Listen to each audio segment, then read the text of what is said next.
Hello dear students, welcome to our education. Today's our topic is class 8 history lesson 5 when people rebel 1857 and after.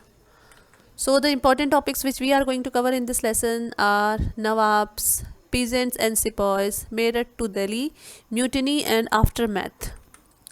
Nawabs lost their power. आपको पता है India का जो जब britisher आए थे उससे पहले इंडिया के अंदर पूरा राजाओं का और नवाब्स का जो है बोलबाला था।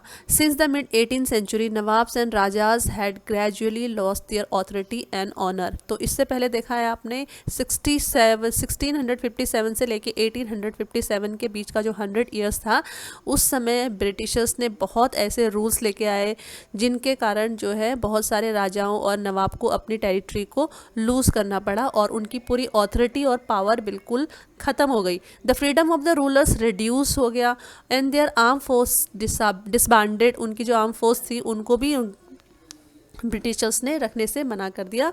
And their revenues and territories were taken away by various stages. और अलग अलग से बहाने बना के या बहुत सारे जो रूल्स और नियम लेके उन लोगों की जो टेरिटरीज हैं उन लोगों को भी उनकी टेरिटरीज को भी उनसे हथिया लिया गया। Many ruling families try to negotiate with the company to protect their interest. उनमें से एक जो थी रानी लक्ष्मीबाई ऑफ झांसी, जो चाहती थी कि कंपनी उनके एडॉप्टेड सन को झांसी का उत्तराधिकारी मान ले। जो रानी लक्ष्मीबाई थी उनका अपनी कोई संतान नहीं थी, इसलिए उन्होंने एक पुत्र को गोद ले लिया था। बट ब्रिटिशर्स का जो रूल था, जो उसके तहत जो है कोई भी रूलर अपने ही केवल बेटे को अपनी टेरिटरी का हायर बना सकता है, मतलब उसका उत्तराधिकारी बना सकता है। किसी भी गोद लिए हुए एडॉप्टेड सन या डॉटर को अपनी टेरिटरी का रूलर नहीं बना सकता है, जिसको कंपनी ने बिल्कुल रिफ्यूज़ कर दिया रानी लक्ष्मीबाई की डिमांड को। नाना साहब जो पेशवा बाजीराव के वो भी एडॉप्टेड सन थे, उनको भी ब्रिटिशर्स ने कानपुर का रूलर मानने से इनकार कर दिया। पर उन्होंने बोला चलो आप मुझे रूलर नहीं मानते हो तो एटलीस्ट मुझे जो है पेंशन दी जाए, इस रूलिंग जो मेरी टेरिटरी को आप ले रहे हो उसके एवज में, उसके बदले में आप मुझे पेंशन दे दो। बट गवर्नमेंट नहीं थी वो, एक्चुअली वो ब्रिटिश रूल था। तो ब्रिटिश रूलर्स ने उनकी इस बात को भी टर्न डाउन कर दिया, उनकी पेंशन देने की डिमांड को भी नहीं माना। In 1801, a subsidiary alliance was imposed on Awadh and in 1856 it was taken over। आपको पता है जो लास्ट जो प्रेसिडेंसी है जो अंग्रेजों ने इंडियन रूलर से ले ली थी वो थी अवध। और अवध का जो प्रेसिडेंसी ले लिया था वो था उस समय गवर्नर जनरल डलहौजी। उसने ये बोला था कि जो टेरिटरी है अवध की वो बहुत ही ज़्यादा मिसगवर्नड हो रही है, मतलब वहाँ का जो रूलर है वो इनकैपेबल है, वो अपनी प्रजा को लुक आफ्टर करने में कैपेबल नहीं है। इसीलिए इस अवध का जो है एडमिनिस्ट्रेशन प्रॉपरली करने के लिए we are abducting this territory in our presidencies. The company even begin to plan how to bring the Mughal dynasty to end. अब इन सब के बाद जब छोटे मोटे बाकी सारे टेरिटरीज़ को ग्रैब कर लिया तो अब जो एक बहुत जो स्ट्रॉन्ग टेरिटरी बचती थी वो थी मुगल टेरिटरी। और मुगल टेरिटरी के इन्फ्लुएंस को कम करने के लिए उन्होंने धीरे धीरे चाल चली। The name of the Mughal king was remove from the coins minted by the company. अब कंपनी जितने भी सिक्के या कॉइन्स निकालती थी उन सिक्कों में उन्होंने मुगल रूलर की फ़ोटो को छापना बंद कर दिया और उन्होंने अपनी जो है प्रिंसेस या क्वीन जो है ब्रिटेन की उसकी फ़ोटोज़ को उन इंडियन जो ऑफिशियल जो कॉइन्स होते हैं उन कॉइन्स में ब्रिटेन की रानी की फ़ोटो को मिंट करना स्टार्ट किया, प्रिंट।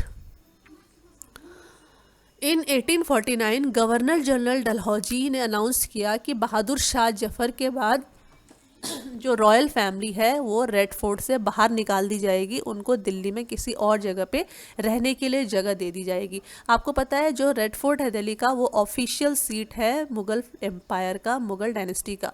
तो जितने भी मुग़ल रूलर्स हुए हैं वो उन्होंने अपना तख्तो ताज यानी अपना थ्रोन यहीं पर ही सेटअप किया है। बट जो बहादुर शाह जफ़र के बाद ये भी उनको हाथ से जाने वाला था। 1856 में गवर्नर जनरल कैनिंग आए और उन्होंने डिसाइड किया कि Bahadur Shah would be the last Mughal king. उन्होंने बोला कि बहादुर शाह जफ़र के बाद अब कोई भी इंडिया का किंग नहीं बनेगा और उनकी डेथ के बाद उनके कोई भी जो डिसेंडेंट्स हैं, डिसेंडेंट का मतलब ये बहादुर शाह जफ़र है, ये उनके पुत्र हैं, उनके कोई भी पुत्रों को हम राजा नहीं बनाएंगे और उनको कोई राजा नहीं बोला जाएगा, वो केवल एक प्रिंस बन के रह जाएंगे। The peasants and the sepoy. तो नवाब का कंडीशन आपने देख लिया, इंडिया के जो नवाब्स थे। अब देखिए इंडिया के पीजेंट्स और जो सिपॉय मतलब सिपाही हैं उनकी condition. In the country side peasants and जमींदार रेजेंटेड द हाई टैक्स। गाँव में जो है ब्रिटिशर्स ने ऑलरेडी इतना ज़्यादा टैक्स इम्पोज कर रखा था कि उस टैक्स को चुकाते चुकाते किसान बहुत बार फेमाइन से जूझ चुके थे, भूखमरी से जूझ चुके थे, बहुत सारी बीमारियां आ रही थी। उन बीमारियों से जूझ के बहुत ही गरीबी की कंडीशन में दोनों ही पीजेंट्स भी और जमींदार भी दोनों ही परेशान थे। और जो उनसे लेने के जो ये टैक्स लेने के तरीके थे वो ब्रिटिशर्स के बहुत ज़्यादा हार्श थे, बहुत ज़्यादा सख्त थे। Many fail to pay back their loans to the money lender. तो उन टैक्सों को चुकाने के लिए बेचारे जो किसान होते थे वो मनी लेंडर्स के जाल में फंस जाते थे, उनसे पैसे लेके then they use to pay taxes to the British official. और फाइनली जो है उस टैक्सेस के बदले में और उस मनी लेंडर से लिए हुए पैसों के बदले में उनको अपने कितनी जनरेशन से कमाई हुई खेत को बेचना पड़ता था मनी लेंडर के पास। The Indian sepoys in the employ of the company also had reason for discontent। discontent का मतलब होता है unsatisfied थे सिपाही जो ब्रिटिश आर्मी में काम करते थे। अब ये लोग क्यों unsatisfied थे, वो अपने पे अलाउंसेस और जो बाकी सर्विस कंडीशन हैं उनसे अनहैप्पी थे। वो उनकी कंडीशंस अच्छी नहीं थी, उनको सेम काम के लिए कम पैसा मिलता था और ब्रिटिश सिपाही को ज़्यादा पैसा मिलता था। उनके अलाउंसेस यानी जो एडिशनल जो भत्ते होते थे वो भी ब्रिटिशर्स उनको कम देते थे। Did you know in those days many people in the country believed that if they crossed the sea they would lose their religion and caste। उस समय ये एक बड़ा जो है अंधविश्वास बोल लो इसको या फिर उस समय की मान्यता बोलो, हिंदू धर्म में ये प्रचलित था कि जो कोई भी व्यक्ति समुद्र यात्रा करेगा उससे समुद्री यात्रा करने से उसका धर्म भ्रष्ट हो जाएगा। तो 1824 में क्या हुआ, जब इंडिया से जो है इंडियन फौजियों को जो ब्रिटिश आर्मी में काम करते थे उनको बर्मा जाने के लिए बोला गया सी रूट से, क्योंकि बर्मा के अंदर भी अंग्रेज जो है फर्स्ट वर्ल्ड वॉर में फ़ाइट कर रहे थे।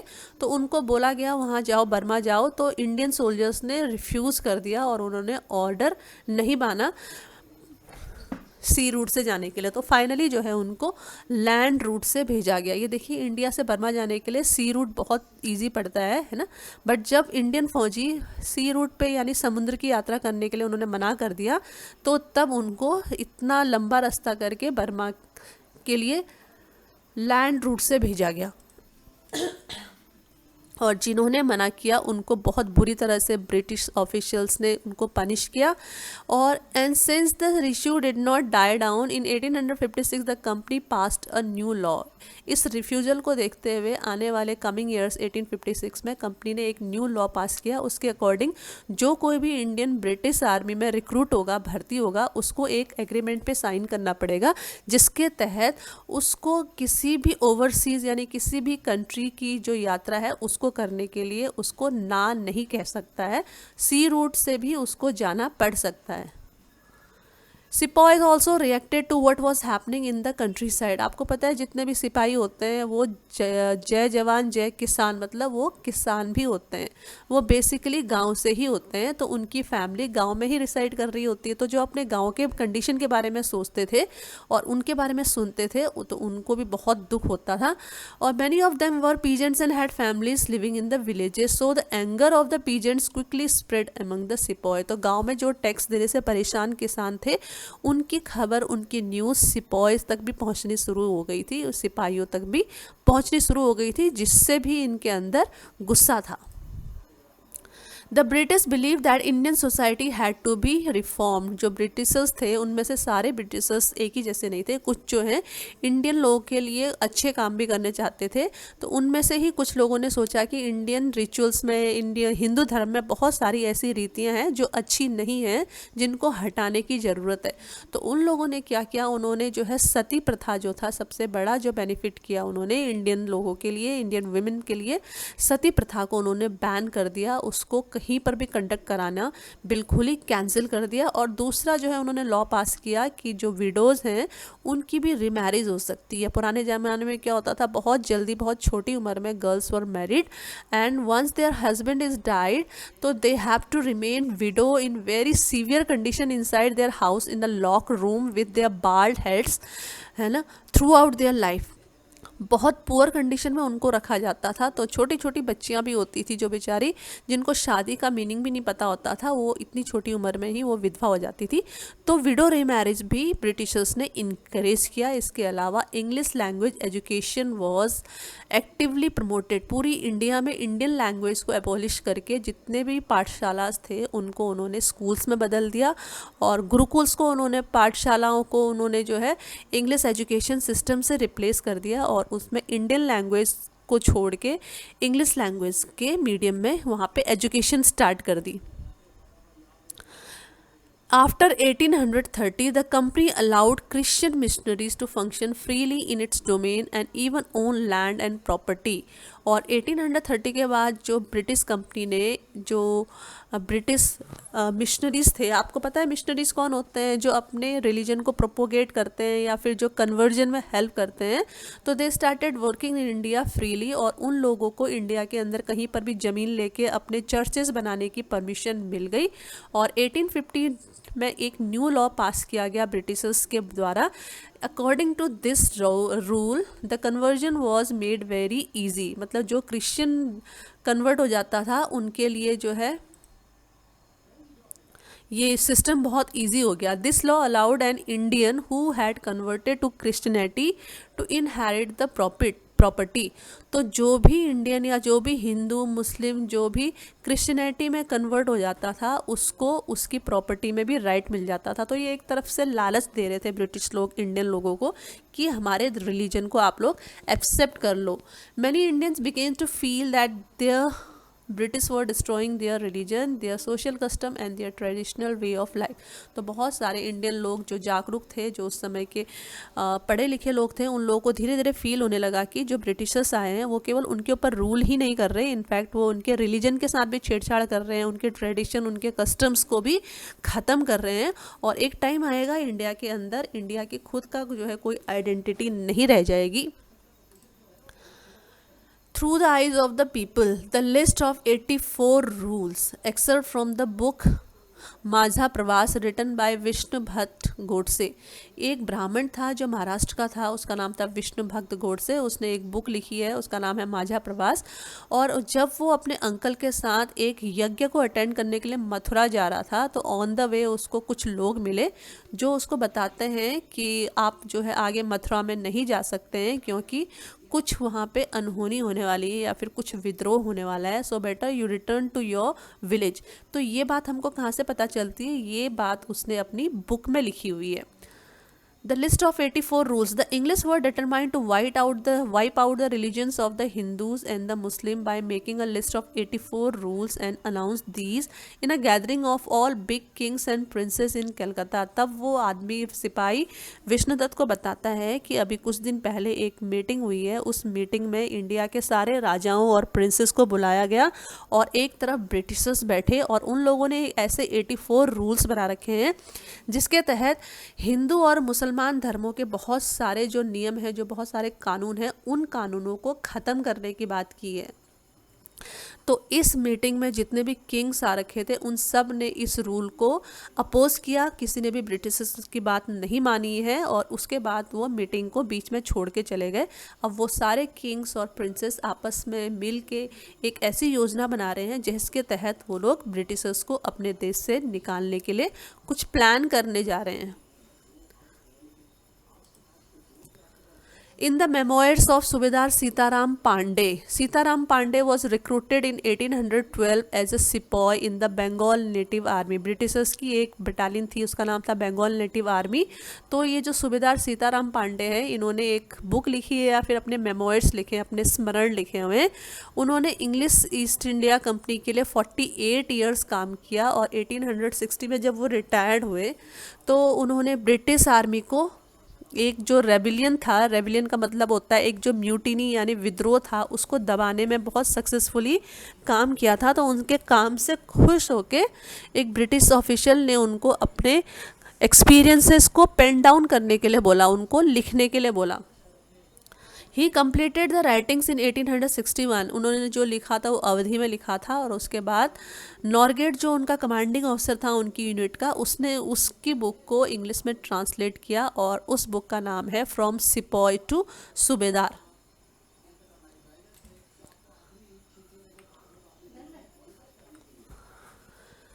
Now see mutiny. What is mutiny? When soldiers as a group disobey their officers in the army. जब soldiers किसी भी आर्मी के अपने ऑफिसर्स को ओबे करने से मना कर देते हैं तो उसको हम म्यूटिनी बोलते हैं, right. English East India Company faced a massive rebellion that started in May 1857 and threaten the company's very presence in India. 16 century से लेके 17 सेंचुरी और 17 सेंचुरी से लेके 18 सेंचुरी तक जो ब्रिटिश ईस्ट इंडिया ने इंडिया के अंदर कैप्चर करके अपनी सुप्रीमेसी स्थापित कर ली थी, उसको चैलेंज देने के लिए 1857 की जो म्यूटिनी है, जो फर्स्ट वॉर ऑफ इंडिपेंडेंस है, that is very important. Sepoy mutant in several places beginning from Meerut. तो इंडिया के अंदर जितनी भी छावनियाँ थी, जितने भी कैंट थे, जगह जगह पर उन कैंट के अंदर इंडियन सोल्जर्स ने म्यूटिनी यानी विद्रोह स्टार्ट कर दिया. And large number of people from different section of society rose up in rebellion. और जैसे ही सैनिकों का विद्रोह शुरू हुआ तो सोसाइटी के अलग अलग ग्रुप्स ने भी अपने अपने स्तर पे, अपने अपने लेवल पे उन लोगों ने भी रेबिलियन स्टार्ट कर दिया. Some regard it as the biggest armed resistance to the colonialism in the 19th century anywhere in the world. और कुछ historians तो इस रेबिलियन को 1857 के रेबिलियन को 19th सेंचुरी का सबसे बड़ा विद्रोह मानते हैं जो कहीं पर भी दुनिया में हुआ हो. 3 जुलाई 1857 को क्या हुआ? 3000 rebels came from Bareilly, crossed the river Jamuna, entered Delhi and attacked the British cavalry post. The battle continued all through the nights. Meerut छावनी में जैसे ही ये रेबिलियन हुआ उसके बाद इस रेबिलियन की जो आग है वो ऑल ओवर इंडिया धीरे धीरे फैलने लगी.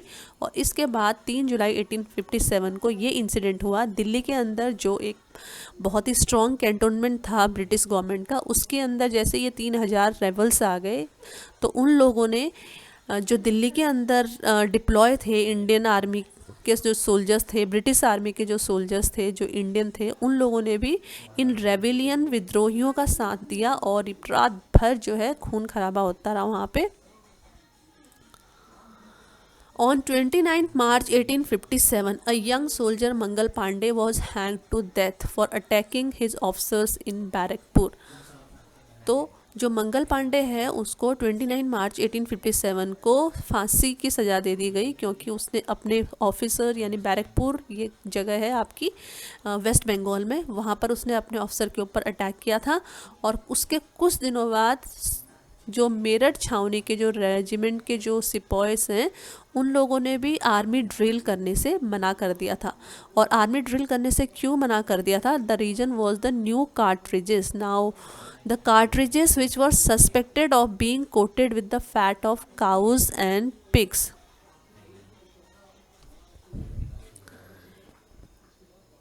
Which were suspected of being coated with the fat of cows and pigs. इसके अकॉर्डिंग ये था कि जो न्यू कार्ट्रिजेस ब्रिटिशर्स ने इंट्रोड्यूस किए हैं उसमें जो है काव और पिग का फैट था, उनकी चर्बी थी. आपको पता है काव जो है इंडियन लोग के लिए बहुत सेक्रेड होती है और पिग जो है उसका मीट खाना जो मुस्लिम कम्युनिटी है उनके लिए अच्छी बात नहीं होती है. So they both have the sentimental and the religious values related with these cartridges. तो उन लोगों ने, इंडियन सोल्जर्स ने इन कार्टरिजेस को यूज़ करने से इनकार कर दिया. उसके बाद 85 sepoys they were dismiss from the service and sentence to 10 years in jail for disobeying their officers. अपने ऑफिसर्स की बात नहीं मानने के कारण इन 85 सिपॉय को 10 years की जेल में डाल दिया और उनकी सर्विस को भी ख़त्म कर दिया. ये हुआ था 9 मई 1857 को. और 10 मई को क्या हुआ? The soldiers march to the jail in Meerut and release the imprison sepoys. तो मेरठ के जो सिपॉय थे उन सिपॉय ने क्या किया? बाकी अपने जो छूटे हुए, अपने बंद हुए जो साथी हैं उन सारे साथी इसको रिलीज़ कर दिया, उनको छुड़ा दिया. और उसके बाद जो है उन्होंने कैंटोनमेंट के ऊपर ब्रिटिश ऑफिसर्स के ऊपर अटैक किया और उनको भी मार दिया. उन्होंने उन सब के गन्स और एम्यूनिशन को अटैक कर लिया, उनको आग लगा दी और जितने भी ब्रिटिशर्स की बिल्डिंग्स और प्रॉपर्टीज़ थी उन सब को भी उन्होंने तहस नहस कर दिया. And they declared war on the फिरंगीज़. A mutiny that became powerful rebellion, ये एक विद्रोह था जो बाद में एक बहुत सशक्त आंदोलन बना। The soldiers were determined to bring the end to their rule in the country, जितने भी सोल्जर्स थे उन सब ने डिटरमाइन कर लिया था कि अब वो ब्रिटिश रूल का खात्मा करके ही छोड़ेंगे। उसके बाद बट ये क्वेश्चन था कि अगर ब्रिटिशर्स को उन्होंने इंडिया से आउट कर दिया तो जो नेक्स्ट होगा वो who will rule the country, country को कौन रूल करेगा। तो सबके दिमाग में एक ही क्वेश्चन आया, द मुगल एम्परर बहादुर शाह जफ़र, क्योंकि उस समय में केवल वो ही एक ऐसे व्यक्ति थे जो सबसे स्ट्रॉन्ग और सबसे बड़ी पावरफुल टेरिटरी रखते थे। The sipahi of Meerut rode all night of 10th May to reach Delhi. उसके बाद जो मेरठ में म्यूटनी हुई उसके बाद वो सारे सिपाही दिल्ली की तरफ मूव किए क्योंकि वो बहादुर शाह जफ़र से मिलना चाहते थे। In the early hours next morning as news of their arrival spread, जैसे ही दिल्ली में सब लोगों को पता चला कि मेरठ से सारे इंडियन सोल्जर्स आ चुके हैं, तो दिल्ली के अंदर के सारे जो कैंट एरिया थे उसके अंदर भी इंडियन सोल्जर्स ने अपने अपने ब्रिटिश ऑफिसर्स के साथ विद्रोह कर दिया और दिल्ली के अंदर बहुत सारे ब्रिटिश ऑफिसर्स, उनकी फैमिलीज़, उनकी बिल्डिंग्स, उनकी प्रॉपर्टी को तहस नहस करके उनको आग लगा दी गई। ट्रिफ्यून सोल्जर्स, ट्रिफ्यून का मतलब होता है विजयी सोल्जर्स, रेड फोर्ट के चारों तरफ इकट्ठा हो गए और बहादुर शाह जफ़र के नाम के जिंदाबाद के नारे लगाने लगे। The emperor was not quite willing to challenge the mighty British power. Emperor को पता था कि जो ब्रिटिश पावर है वो बहुत ही ज़्यादा स्ट्रॉन्ग है, तो उससे लोहा लेना उनके बस की बात नहीं है। वो इतना ज़्यादा विलिंग नहीं थे जब उनको सोल्जर्स ने बोला कि आप हमारे अगले जो है राजा बन जाओ या भारत के सम्राट बन जाओ, but the soldiers persisted, but सब के सब सोल्जर्स ने उनको बहुत जीत करके कैसे भी मना लिया। They force their way into the palace and proclaimed Bahadur Shah Zafar as their leader, और जैसे ही उनकी जीत के कारण बहादुर शाह जफ़र को हाँ कहनी पड़ी और उसके बाद वो सब में खुशी की लहर दौड़ गई। The ageing emperor had to accept this demand, जो एजिंग एम्परर था जो बहुत बूढ़े हो चुके थे उनके पास और कोई चारा नहीं था और उनको सोल्जर्स की डिमांड के आगे झुकना पड़ा। इसके बाद उन्होंने अपने जितने भी चीफ हैं, जितने भी जनरल हैं या फिर उनके जितने भी फ्रेंडली किंगडम्स हैं और उनके टेरिटरीज़ के जो किंग्स हैं उनको लेटर लिखा अपने नाम से और उनको बोला कि आके उनकी मदद करें सो दैट इंडिया के अंदर से ब्रिटिश रूल को समाप्त किया जाए। The single step taken by the Bahadur Shah had a great implication, और बहादुर शाह जफ़र के द्वारा उठाया गया एक सिंगल स्टेप इसके बहुत ज़्यादा आगे दुष्परिणाम होने वाले थे। Most smaller rulers and chieftain controls different territories on behalf of the Mughal ruler. Mughal ruler के बिहाफ में आपको पता है मुगल टेरिटरी बहुत बड़ी थी, तो बंगाल को कोई और या फिर किसी और टेरिटरी को जो छोटे मोटे जो जनरल थे वो लोग जो है मुगल सम्राट के नाम से उसको रूल कर रहे थे। Threatened by the expansion of British rule, अब उन सारे जनरल्स को क्या हो गया था, ब्रिटिश रूल से डर लगने लग गया था क्योंकि ब्रिटिशर्स किसी भी समय आके उनके रूल को ख़त्म कर सकते थे और उनको बाहर का रास्ता दिखा सकते थे। तो जैसे ही उन लोगों को मुगल एम्परर का लेटर मिला तो वो तुरंत मुगल एम्परर को हेल्प करने के लिए रेडी हो गए क्योंकि उन लोगों के हिसाब से ब्रिटिशर्स के अंदर रूल करना ज़्यादा कठिन है और जो मुगल एम्परर है उसके अंडर रूल करना ज़्यादा ईजी है क्योंकि वो बहुत ज़्यादा स्ट्रॉन्ग नहीं थे। तो जो उनके चीफ्टन्स थे, जो उनके जनरल्स थे, वो लोग अपना रूल इंडिपेंडेंटली कर रहे थे। तो इस लालच से कि दोबारा से उनको अपनी टेरिटरी मिल जाएगी, they all agree to help Bahadur Shah Zafar. The Britishers they had not expected this to happen, Britishers ने अचानक ऐसा होगा इसके बारे में सोचा भी नहीं था। और but Bahadur Shah Zafar's decision to bless the rebellion change the entire situation dramatically, उन्होंने कभी सपने में नहीं सोचा था कि बहादुर शाह जफ़र इन सारे विद्रोहियों का साथ देगा, पर बहादुर शाह जफ़र की हाँ ने पूरे आंदोलन की दिशा ही चेंज कर दी। Often when people see an alternative possibility they feel inspired and enthusiastic, और जैसे ही लोगों को अल्टरनेटिव अपना अच्छा दिखता है, दो चॉइस होती है, एक ख़राब चॉइस, एक अच्छी चॉइस, तो अच्छी चॉइस जो है उनको ज़्यादा आशा देती है, तो इससे उनके जोश में भी जो है बढ़ोतरी हो जाती है। The rebellion spread. Regiment after regiment mutinied and took off to join other troops at nodal points like Delhi, Kanpur and Lucknow. और एक के बाद दूसरी, दूसरे के बाद तीसरी बहुत सारी कंपनियों ने अपनी अपनी जगह पे अंग्रेज अफसरों से, अंग्रेज अधिकारियों से रेवेलियन कर लिया, विद्रोह कर लिया और ये बहुत ज़्यादा फैल गया। और जो सबसे ज़्यादा इम्पॉर्टेंट पॉइंट्स थे इस विद्रोह के, देवर दिल्ली, कानपुर एंड लखनऊ। उसके बाद लोगों को जब सिपाहियों के विद्रोह के बारे में पता चला तो गांव के लोग भी, जिनमें जमींदार थे, लोकल लीडर्स थे, पीजेंट्स थे, चीफ थे, उन सब ने भी अपने अपने स्तर पे ब्रिटिशर्स से विद्रोह करना स्टार्ट कर दिया।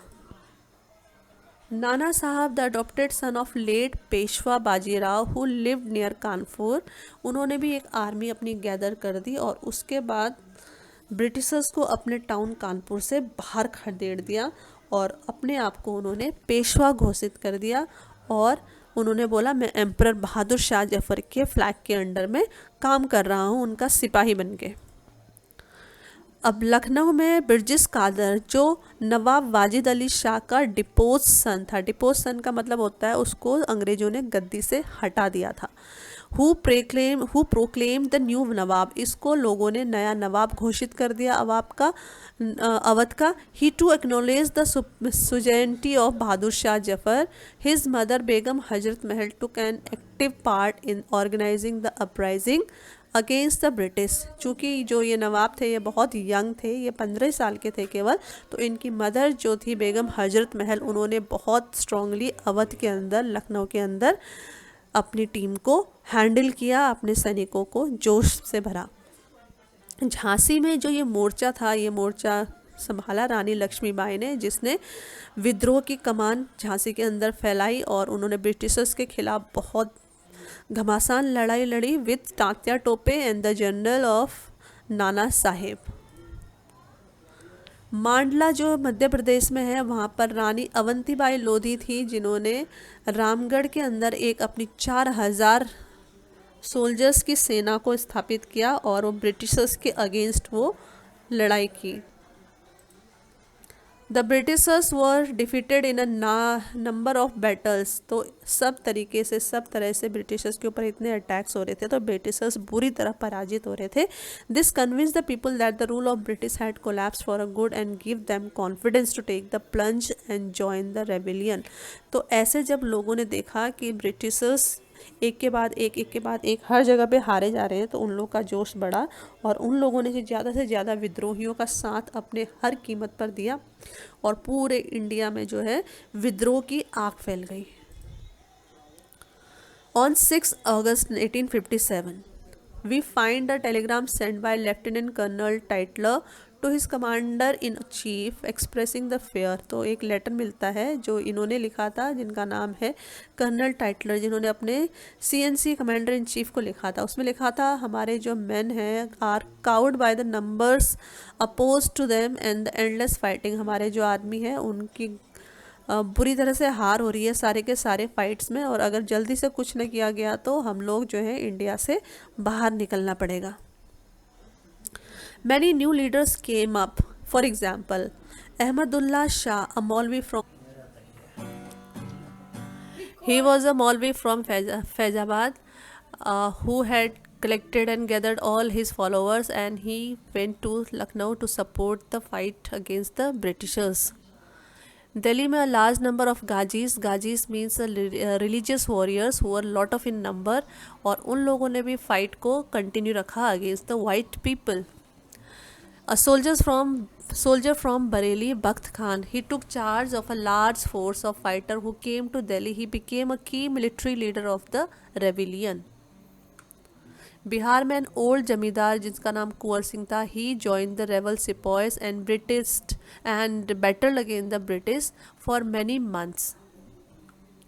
So this is one chart which showed that which leader was belonging to which territory or region. Jhansi, it was charged by Lakshmibai. Kanpur, the charge was taken over by Nana Sahib. Lucknow, Hazrat Mahal. Bihar, it was by Kunwar Singh. Bareilly, it was by Bakht Khan.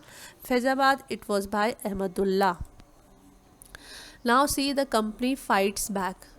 Unrevered by the scale of the upheaval, the company decided to repress the revolt with all its might. इसके बाद जो company decide किया कि वो किसी भी स्तर पे इस रेबिलियन को पूरा नहीं होने देखी और उन्होंने अपना पूरा जो है फोर्स लगा दी इस रेबिलियन को दबाने के लिए. It brought reinforcement from England. England से बहुत ज़्यादा सेना मंगाई गई. And it passed new laws so that the rebels could be convicted with ease and then moved into the storm centres of the revolt. The British forces initially found it difficult to break through the heavy fortification in Delhi.